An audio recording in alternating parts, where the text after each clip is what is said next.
संध्या की भाभी संध्या को 4 बार फोन कर चुकी थी, पर संध्या फोन ही रिसीव नहीं कर रही थी। बाद में जब संध्या किचन से बाहर आई तो देखा उसकी भाभी के 4 मिस कॉल है लगातार। यह देखकर वह घबरा गई, क्योंकि उसकी भाभी को पता होता है कि अगर संध्या 2 बार में फोन नहीं उठाती तो इसका मतलब यही है कि वह काम में व्यस्त है या फिर फोन से दूर है।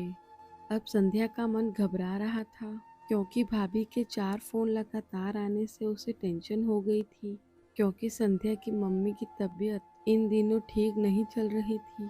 अभी 8 दिन पहले ही संध्या अपनी मम्मी से मायके में मिलकर आई थी। फिर भी संध्या ने हिम्मत करते हुए अपनी भाभी को फोन लगाया, और फोन जैसे ही भाभी ने उठाया तो संध्या को रोते हुए कहा कि दीदी, मम्मी जी हमें छोड़कर चली गई हैं। रात को अच्छे से सोई थी, सुबह आपके भैया और मैंने खूब उठाने की कोशिश की, वह नहीं उठी।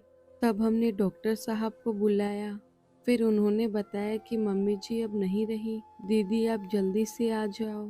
इतना सुनते ही संध्या की आंखों से आंसू बहने लगे। पापा तो पहले ही उसे छोड़कर जा चुके थे, और अब उसकी माँ भी नहीं रही। संध्या तो बिल्कुल बेहाल हो चुकी थी।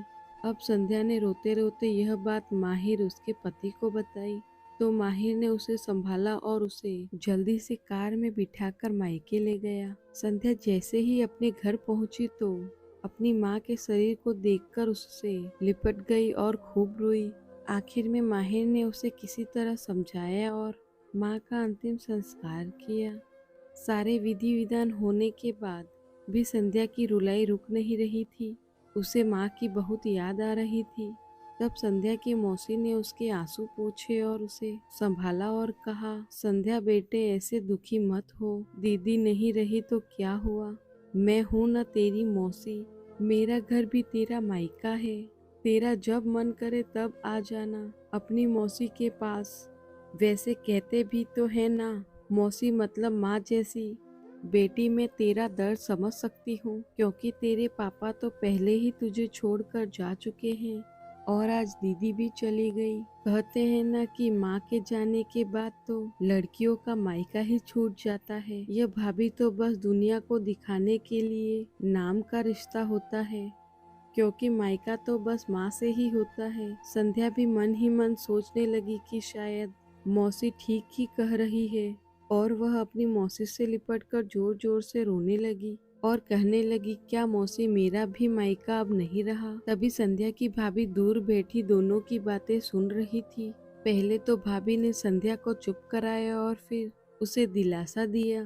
फिर भाभी ने मौसी से कहा कि मौसी जी आपने ऐसे कैसे कह दिया कि मायका केवल माँ से ही होता है। मैं मानती हूँ कि माँ का स्थान कोई नहीं ले सकता है, लेकिन अभी दीदी के भैया भाभी जिंदा है, और जब तक हम हैं दीदी का मायका हमेशा बना रहेगा। मैं पूरी कोशिश करूंगी दीदी को मम्मी जी की तरह प्यार और सम्मान देने की, और दीदी जब चाहे तब यहाँ आ सकती है। यह घर कल भी उनका था, आज भी है और कल भी रहेगा। मौसी जी मैं भी एक बेटी हूँ और मेरा भी मायका है, और मैं अच्छे से जानती हूँ कि हम बेटियों के लिए मायका कितना महत्वपूर्ण होता है। मौसी जी आप दीदी को अपने घर जरूर बुलाइए, पर उन्हें अपने भैया भाभी के प्यार से दूर मत करिए। तभी मौसी ने कहा, बहू आज के जमाने में तेरे जैसे सोच रखने वाली बहू बहुत कम मिलती है, मुझे माफ कर दे, मैंने संध्या को गलत राह दिखाई।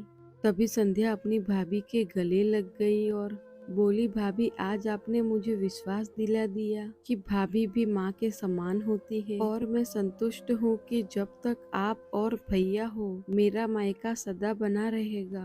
और किसी ने कहा है ना कि भाभी माँ के समान होती है, आज आपने मुझे इस बात का विश्वास भी दिला दिया है।